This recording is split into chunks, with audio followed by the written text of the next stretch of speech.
I'm a musician and I didn't know who he was, and I was very surprised at myself. Also a little bit guilty. I was like, this is like a legend. How have I not done my homework? He is kind of erased from history when he was this amazing musician. I listened to his whole album on the way here and I was almost in tears. How would I summarize the story of Billy Tipton? He was a transmasculine jazz musician. Pretty simple. Hey everyone, it's Anthony Allen Ramos. All right, well, the documentary film No Ordinary Man gives us a look into the extraordinary life and career of jazz musician Billy Tipton, who would go on to become a transgender icon and inspiration for so many. The film is hitting theaters on July 16th, and now I'm so excited to be joined by the filmmakers, Chase Joynt, Amos and AISLINO Chin-Yee. How are you all? Great, thank you. Doing well. Congratulations on this. I know it's been a journey, but you know, a very rewarding journey, having it been at the festivals and now hitting theaters. But I guess, Ash, if I can start with you, what was it about Billy's story that made you want to be a part of telling it? Oh, thanks for that question. In learning about Billy, and I really didn't know anything about Billy Tipton before kind of embarking on this journey with Chase and Amos, and it was uncovering who he was as coming from somebody who's from the non-trans community, learning about a trans man. The resources on the internet were quite limited, and the story that had been told about him seemed to really skew in a certain way, and so it became imperative and the mission to really try to reframe his story from a trans perspective. So that was definitely a driving force, and to work with these guys was such an amazing opportunity. So and then Billy just turns out to be a really interesting guy, which was fun to delve into. So interesting. And then for the two of you, Chase and Amos, I know in the film we get to hear about the impact of Billy on the two of you, but what was it like for you? Take me back to the time of when you first discovered Billy Tipton and who he was. I mean, I love to just re-share this story over and over again of like Googling famous trans men like 17 years ago or something. And on a clunky website that plays automatic music of Tipton's music and probably had like flashing musical notes on GeoCities or whatever, there was a list of like famous trans men. Billy Tipton was listed with like bullet points of his biographical information, like recorded 2 albums, adopted 3 kids, was married a bunch of times, and like that was it.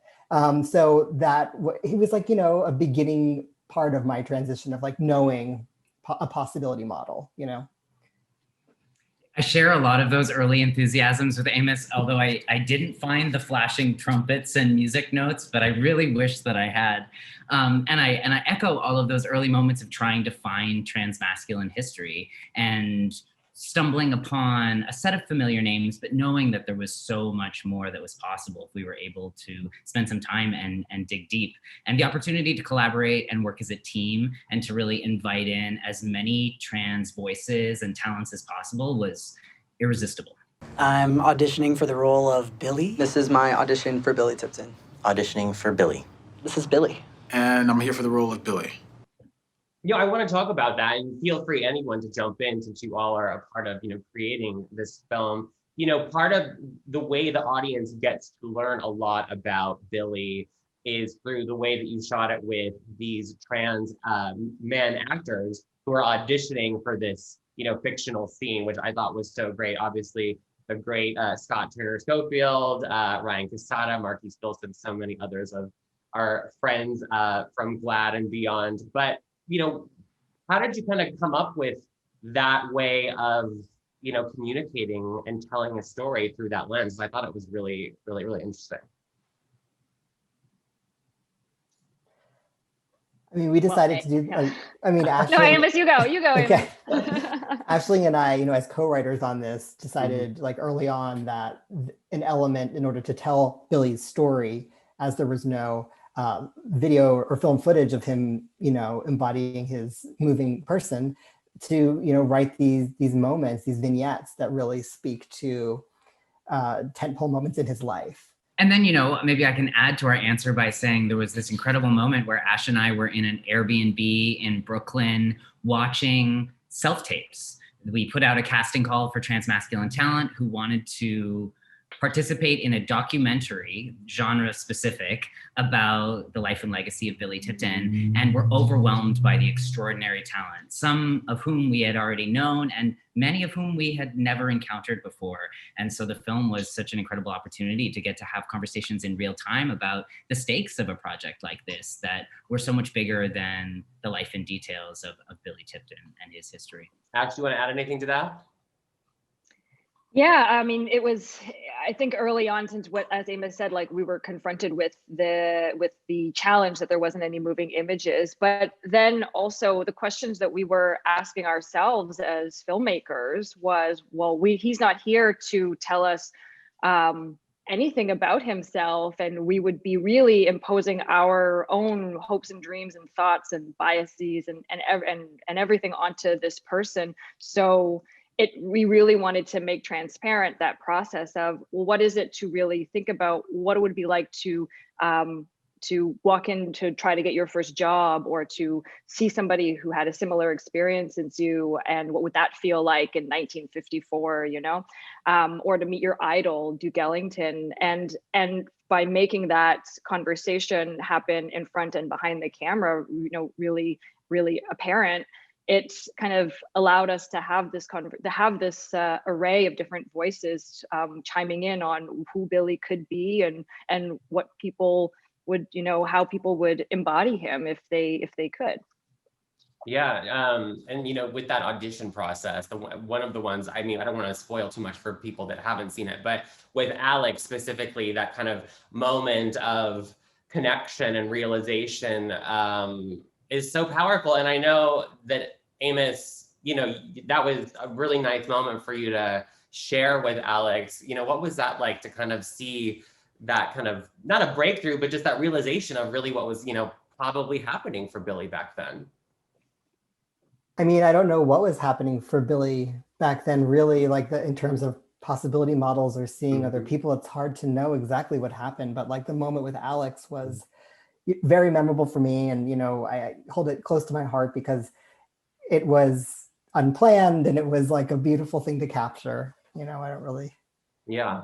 And I have to jump in here because Amos is being too modest. There were so many opportunities in our filming where we were in the waiting room of the casting room, where young trans guys were reflecting on the impact of Amos's work through Original Plumbing and saying, images you made were so pivotal and served as possibility models for me at various stages of my own becoming as a transmasculine person. And so I too feel so grateful that we have that moment with Alex captured, but it's one of many that existed throughout the days of our shooting.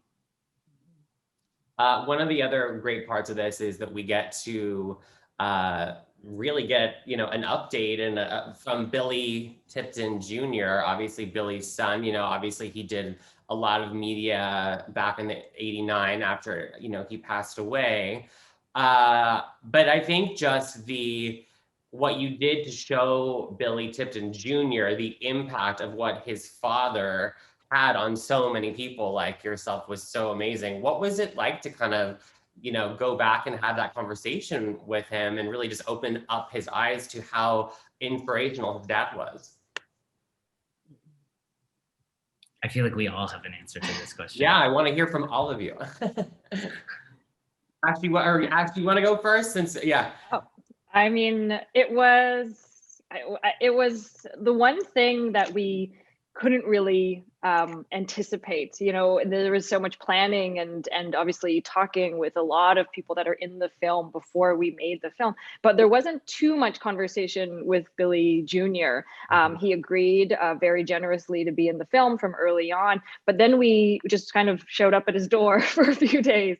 And so we had planned that out, and it was the last shoot that we did on the film was to go to Spokane and spend time with him. So we'd already shot everything that you see in the movie with the casting and the interviews and all of that before before that happened, except for Jameson Green, because that was on the same shoot. But it was really, really special that he invited us into his home. We spent 3 full days with him and his family and all of his father's belongings and ephemera and memories. And he was just, flipping through photo albums with us, just telling us story after story and really trusting us with his father's story. So there's, of course, there's so much that happened in his home for us and for him. But at the very beginning, it was a really warm welcome for our little team. Chase, you want to add to that too? Sure. As the person who was on the other side of the lens, asking the questions and having the conversation, it was so striking to me to recognize all of the ways that Billy Jr., of course, is a product of the same media cultures and the same media narratives that we are, which is to say that not only was he a part of the talk show circuit, but he was an audience member to a world where that positioned trans and gender nonconforming people as monsters and liars and deceivers. And so he was rightfully defended against a kind of interrogation. And it was a really remarkable and memorable experience to feel the energy in the room change as he opened to the possibility of a new kind of reading or a new kind of care around his father's story. And that for me really exploded in the moment when Jameson Green walked through the front door. And I really recognized, if we want to sort of tie the moment between Amos and Alex to this moment with Billy Jr. and Jameson, the film becomes about a kind of politics of recognition where you get to see something again, or perhaps for the first time. And the scene with Jameson for me is a bit of a proxy dad scene where you watch Billy Jr. get to have a moment of recognition with someone who is older and fatherly and who can say things like, of course you were lonely, and of course it's okay. And the hat that they love, the hat. Yeah, hats are key for Billy's story. Amos, did you want to add anything to that about getting to experience all of this with Billy's son, Billy Jr.? I mean, I thought that it was a very intense shoot for me. I was sitting next to Chase, and there was the conversation around disclosure, when to disclose, if we will disclose these things behind the scenes. That just me on a personal level made me a little bit nervous, because I just, it's a sensitive subject. It's very personal. Like my own disclosure is personal, and just wondering, if Billy Jr., how he would feel, about someone like Chase and I telling his father's story in a specific, in a way, and just we met halfway, right. and he was completely into it. No, that's great. Thank you for sharing that. I think Billy, if I'm not mistaken, did have 2 other children, right? Mm-hmm. Did the other children stay in touch? Were you able to reach out to them? Did they not want to participate, or was it just Billy Jr. was the important one that you thought would be the most beneficial? Yeah, Billy Tipton and Kitty Tipton had 2 other sons, but at the time of Billy's passing, our understanding was that he wasn't really in contact with his other son so much, and Billy Jr. was the one who really stayed close with him and his father, and was the connection to family, and lived with him for part of the time and took care of him, and obviously was there when his father passed away, and then really has taken that responsibility for the last 30 years to defend his father's legacy. And no one else, besides his mother, who has since passed away, had taken that responsibility. And so it really felt that Billy Jr. was our connection, our familial connection to Billy Sr. So many great moments and conversations with him, for sure. Toward the end of the film, you asked a lot of the actors who are in this audition process, what they would say, or ask Billy, if they were given the opportunity. So I'll turn the tables on you all. So Chase, what would you say or want to know or ask Billy Tipton if he were around today? As a maker of a meta documentary, I'm going to give you a meta answer, which is to say I would love to sit down beside him and watch our movie. And I would love to know what he thinks about some of the choices that we made, and what he would say to the way in which he's being recognized and understood in the contemporary moment. Amos? Probably want to just chat about our appreciation of smaller breed dogs, and shine a little, as I said in the film, I want to know more about his relationship with Buck. Yes, and I also share an appreciation for small breed dogs, and I can't believe they are being quiet back there. But anyway, Same. Ash, what would Mine's you doing like? okay. Yeah, I love that. Ash, what would you like to ask or say to Billy Tipton if you were given the opportunity to? Oh my gosh. I have a lot of things that I would love to chat with Billy about, but I think what I would love to do would be just to sit with him and a record player and just start pulling out old vinyls and just to hear him like nerd out about music, I think would be super fun. So that's what I would like to do. I love that. I'm thinking about this week and, and how important it is that we have these stories about trans people and the people who came before, and just thinking about this moment in entertainment right now with the Emmys this week and seeing MJ Rodriguez, really become the first trans actor to be nominated in a leading role for Pose. What was your reaction to that? Because it does feel like a big, important moment for what's happening for representation, what's happening in the business. I wonder if I could start my answer with the morning before the announcement. And I won't use any names, but there were a number of people on Instagram who were like jumping in the pool and getting ready for the potential of this moment and saying like, we're all working, like we are all teeing up for the possibility of this to happen. And what I loved so much about those posts, which were pre-announcement, pre-celebration, was the indication that it is a community-led, polyvocal moment that is being supported and made by so many, and thrilled for those who are nominated and excited to celebrate them, but also to recognize all the work and the generations of performers and actors and makers and activists who are agitating and activating media circuits to recognize trans talent in new ways. Absolutely. Amos, you want to add anything to that? I mean, I think that Chase, I couldn't say it any better than that. Right. And also cheers to MJ. I'm super excited. We are all super excited. Before we wrap up, thinking about your film, No Ordinary Man, which is out July 16th in theaters, everyone, make sure you go check it out. What do you want people who see this film to take away from it? Ash, you want to take that one?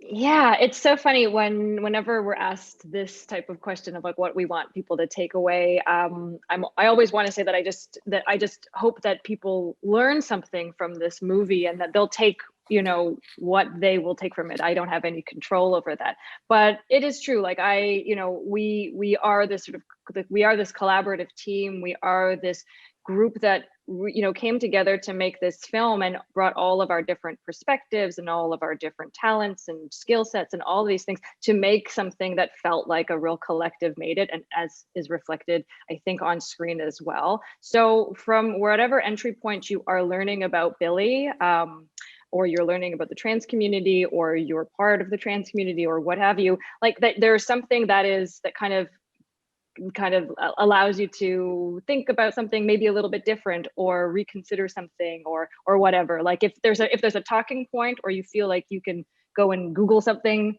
about Billy or what have you, then I think then that's that the film adds to that conversation, and that's what I hope for anyway, that it continues to do that. Very well said. Chase, Amos, you want to add anything there? I hope that a foundational message of our film is that you should believe people when they tell you who they are. Mm-hmm. Absolutely.